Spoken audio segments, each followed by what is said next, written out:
Mike Mandel here at HypnoThoughts Live 2024, the best one yet. And I'm sitting here with my dear friend, the lovely and brilliant Kacee Picot. And we've been talking about the power of people's stories and how people live stories that are not necessarily good for their lives. You want to talk about that?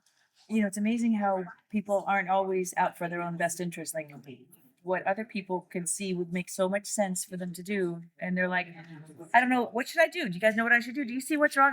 I don't think anything's wrong. Nothing's wrong. It's all his fault. It's all their fault. It's all her fault. It's my landlord's fault. It's my boss's fault. And it's like,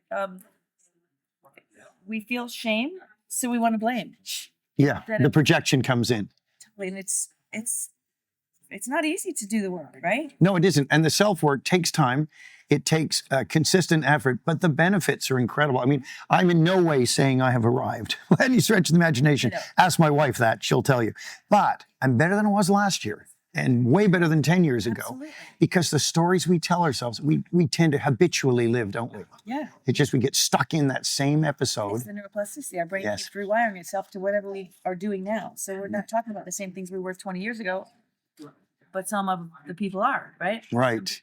You know, they get stuck in the story. So my talk this weekend was about who would you be without your story? And people will die to prove themselves right. Like I told you that would happen.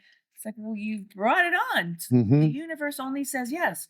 So if you say, you know, I have a disease, I have my anxiety, my PTSD, my whatever, then you can't keep wiring it in. I mean, especially when we look at people who are doing this at the level of identity with I am statements, you know, oh, I am an alcoholic, or I am a scapegoat, or whatever, and clinging to that label and rewiring it over and over and over. Deeper and deeper. Yes. So if it were a thinking problem that you could have thought, you'd have thought your way out. Would have been done already. Right? Yeah, yeah. So this is something that's under the surface that you don't have access to, but we do. We do.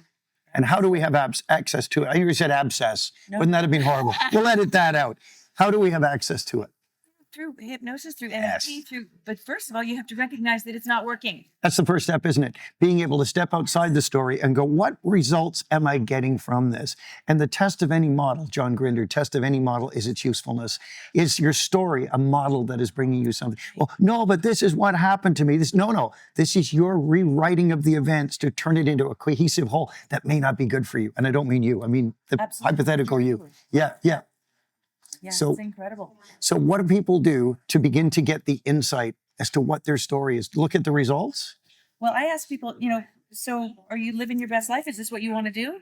Because a lot of people are like, once I graduate, once I get organized, when you're 70, you're going to start living? And how many people live to 70, retire from their job, and then die shortly thereafter because their body's not in that work mode and they just start to relax? No sense of purpose anymore. Yeah. So you have to acknowledge that there's something not working. Yes. It's the first step, isn't it? Yep. Yeah.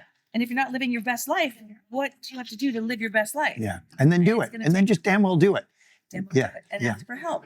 You know, so we're all coaches here. I couldn't do what I do without having coaches. Nope, me neither. I had my first coach in 2001, Benem Bakshande, and he said, "Casey, you got a big toolbox full of tools. They're all hammers." So you're looking for nails everywhere. If all you have is a hammer, everything looks like a nail. And I didn't know how to not just fight my way out of anything. You know, so at that point, my husband at the time was probably saying, "Damn, bro, you could start a fight in an empty room." Right? I just didn't know what I didn't know. So then I was like, I don't want to be this person. I want, when people experience me, to walk away feeling better than right.